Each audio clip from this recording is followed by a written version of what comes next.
Here's how to delete user accounts in your Mac.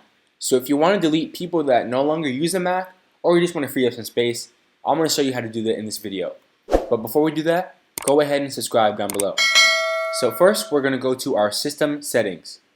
Once you open this up, we're going to go to users and groups.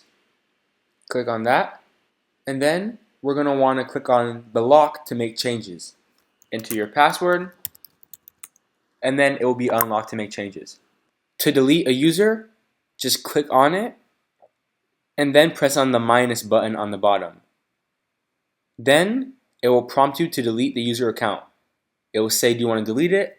And then you can choose don't change the home folder, delete the home folder, or save the home folder in a disk. This will delete everything associated with that user account. Then you press delete user and you're all good to go. If this video helped you out, go ahead and hit that subscribe button, like, and comment with any questions you have. I'll see you in the next video.